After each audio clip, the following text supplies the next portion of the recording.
अस्सलामुअलैकुम। एक और व्लॉग पे खुशामदीद। और तमाम देखने वालों को बहुत बहुत ईद मुबारक। पूरी दुनिया में जहाँ मुसलमान हैं सबको बहुत बहुत ईद मुबारक। और पाकिस्तान क्रिकेट बोर्ड की न्यू मैनेजमेंट ने, न्यू सिलेक्शन कमेटी ने पाकिस्तान क्रिकेट टीम अनाउंस कर दी है। न्यूजीलैंड के साथ जो होम सीरीज़ उसके लिए टीम अनाउंस की गई है।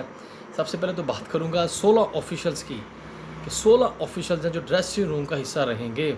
यानी कि 16 में से अगर 10 भी ड्रेसिंग रूम में रहें और 16 प्लेयर ड्रेसिंग रूम में रहे, इसका मतलब 26 लोग ड्रेसिंग रूम में रहेंगे और 10 बाहर रहेंगे। बड़ी ही हैरानकुन बात है कि क्या चल रहा है, क्या हो रहा है।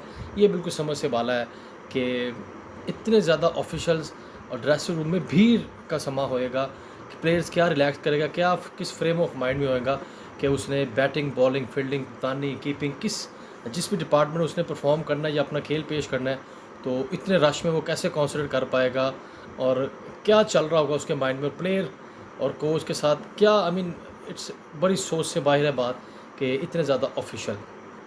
उसके बाद वो जो ऑफिशियल अनाउंस किया उस पर बात करते हैं कि मोहम्मद यूसुफ सेलेक्टर भी हैं और बैटिंग कोच भी हैं।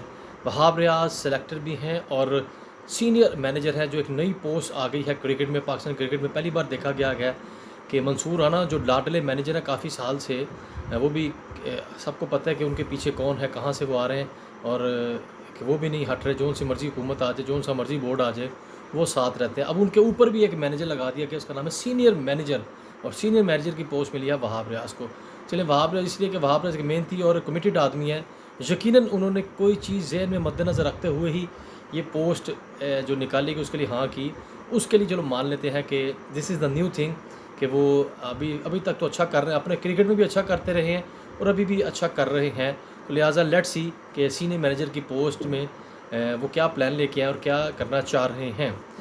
उसके बाद पाकिस्तान क्रिकेट टीम की बात कर लेते हैं। जो सिलेक्शन हुई है, जो एक टीम अनाउंस की गई है 7 रुकनी सिलेक्शन कमेटी ने, उस पर बात करते हैं। लेकिन उससे पहले मैं थोड़ी सी बात करूँगा हेड कोच के बारे में। पाकिस्तान क्रिकेट बोर्ड के नए चेयरमैन ने खुले अल्फाज में कहा कि पाकिस्तान क्रिकेट टीम का नया कोच होगा वो फॉरनर होएगा, किसी भी कंट्री का हो, लेकिन पाकिस्तानी नहीं होएगा। फिर बाद में कहा गया कि असिस्टेंट कोच, डिप्टी कोच और जो हेल्पिंग स्टाफ होएगा, सपोर्टिंग स्टाफ होएगा, वो पाकिस्तान का होगा, लोकल ही होगा। और वो बाद में कहा गया कि ये सारा स्टाफ होएगा जो लोकल डोमेस्टिक टीम से उठाए जाएंगे, ख़ास तौर पर रीजनल क्रिकेट से कोचेज़ को उठाया जाएगा।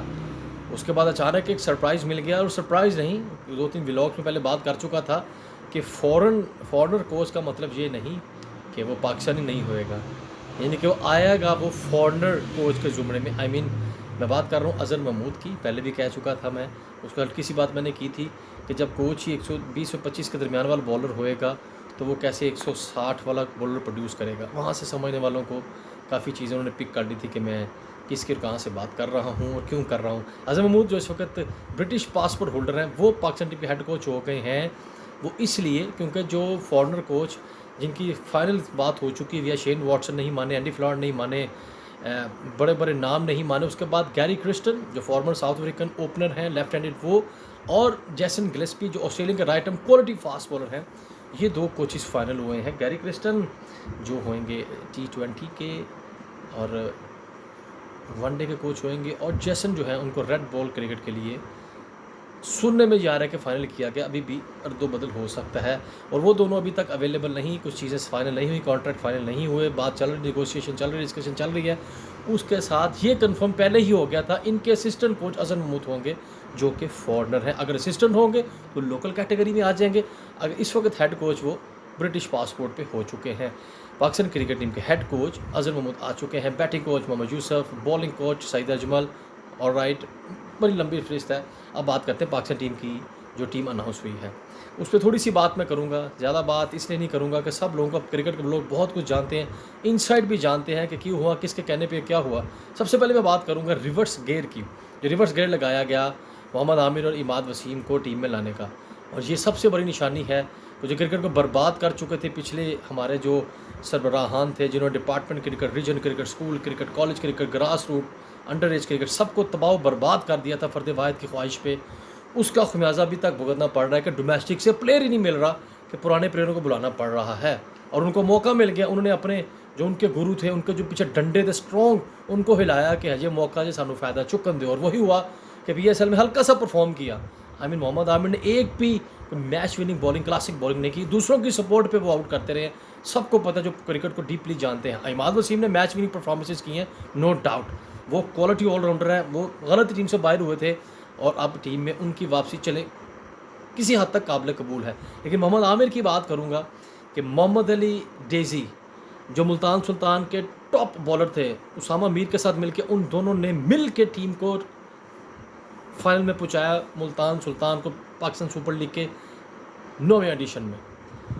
मोहम्मद रिजवान की क्वालिटी कैप्टन, पूरा कोचिंग स्टाफ, अब्दुल रहमान, बेहतरीन टीम वर्क, कोच मैनेजर और सबका प्लेयर्स का कम्युनिकेशन नज़र आया, बेहतरीन हिकमत अमली नज़र आई। लेकिन ये मैं कहूँगा उसके साथ बहुत सख्त ज़्यादती है मोहम्मद अली डेजी के साथ। उसके बाद ज़्यादती हुई आमिर जमाल के साथ। क्वालिटी ऑलराउंडर बगैर से के बाद हमें एक प्लेयर मिल रहा था जो आखिरी 5 ओवर में 4-5 छक्के जड़ने के काबिल है।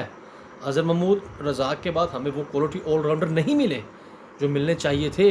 वो चाचे मामे भतीजे पनेवे और उस प्रेसिडेंट का भतीजा, उस प्रेसिडेंट का पनेवा, ये वो फलां पुराने क्रिकेटर का ये नेपोटिज्म जिसने बर्बाद करके रख दिया, अभी भी सिर्फ वही चल रहा है। उनके चक्कर में हमें ऑलराउंडर नहीं मिला। पिछले 10 साल में एक ऑलराउंडर मिला था जो टेस्ट, T20, वनडे, सुपर 6 तमाम फॉर्मेट्स में आउटस्टैंडिंग प्लेयर था, जिसको मज़ीद साथ रख के तैयार किया जा सकता था, उसकी छुट्टी करा दी। उसके बाद मैं बात करूँगा मोहम्मद वसीम जूनियर की। पिछले इतने सालों से आप साथ रख रहे हैं, सिर्फ वाइट बॉल क्रिकेट में उसका फोकस है, उसको बाहर कर दिया। क्यों बाहर किया? कोई ना वो सामने बैठने वाले हमारे मोहतरम सहाफ़ी बड़े काबिल एहतराम है, वो भी नहीं पूछते कि चाची वो क्यों बाहर किया जे, ओदा की कसूर है, बाहर कर दिया। सलमान अली आगा जो एक टॉप परफॉर्मर की तरह सामने नज़र आ रहा था कि जब उसको बॉल दो वो विकेट लेके दे देता है, जिस नंबर पे उसको बैटिंग कराओ वो रन्स कर देता है, स्लिप से ले के पूरे ग्राउंड के हर कोने में वो फील्डिंग करने का अहल है। प्रॉपर क्रिकेटिंग इंग्रेडिएंट्स उसमें मौजूद हैं कि वो प्रॉपर क्रिकेटर, प्रॉपर आप उस पर रिलाई कर सकते हैं कि he is a spinner, he is a batsman, he is a good all-rounder, he is a good fielder. वो अच्छा कप्तान को मशवरे देता है, उसको बाहर कर दिया। और टीम में कौन आ गया सबको पता है। लेकिन बहुत सख्त ज़्यादती इन तमाम क्रिकेटर के साथ कि एक प्लेयर को वापस लाने के लिए इस्लाम माफ़ी में कहते हैं माफ़ी कर देनी चाहिए। हमने माफ़ कर दिया, पूरे पाकिस्तान क्रिकेटिंग कम्युनिटी माफ़ कर दिया। आप एलिगेशन थे, फिक्सिंग किया, आपने ख़त्म हो गया, डोमेस्टिक में आए। लेकिन ऐसे दोबारा वापस आना क्योंकि आपने हमारे कप्तान के बारे में बुली हुए, हमारे पाकिस्तान क्रिकेट के बारे में बुली हुए, फॉर्मर क्रिकेटर्स के बारे में आपने बुरे अल्फाज कहे, ये तमाम चीज़ों को मद्देनज़र रखते हुए फिर आपको टीम में आना और इन प्लेयर के साथ भी ज़्यादती है और पाकिस्तान के साथ भी ज़्यादती है कि आपको टीम में क्यों लेके आए, किसी ने कुछ नहीं बताया और बताना चाहा भी नहीं और पूछा भी नहीं गया जैसा पूछना चाहिए था।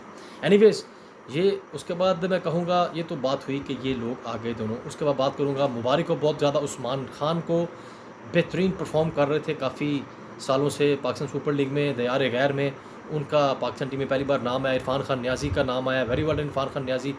मज़ा आया कि कुछ तो सुनी गई उन लोगों की जो अपकमिंग है, बेहतरीन क्रिकेट पेश करें। शादाब खान का कमबैक हुआ, अच्छी क्रिकेट खेली, अच्छा कमबैक किया, वेरी गुड। लेकिन यहाँ पे कप्तान के लिए मुश्किल ज़रूर होगी कि उसामा मीर को खिलाएं, शादाब खान को खिलाएं या अच्छा इफ्तिखार को खिलाएं, 3 स्पिन ऑलराउंडर बड़ी, या इमाद वसीम को बड़ी। उस पर बात करेंगे सीरीज़ से पहले। लेकिन भी सिलेक्शन में ये बता दूँगा कि बड़ी ही अफसोस की बात होम सीरीज़ है और उनकी सेकंड स्ट्रेंथ हारी है।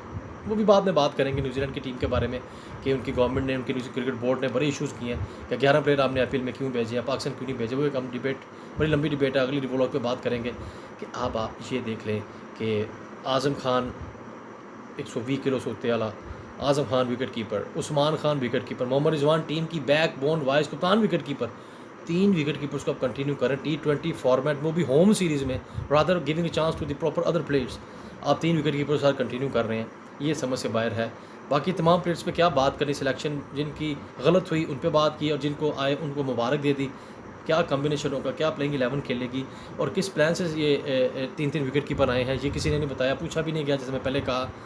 लेकिन बात ज़रूर करना बनती थी कि सिलेक्शन में मैं ज़रूर बात करूँ।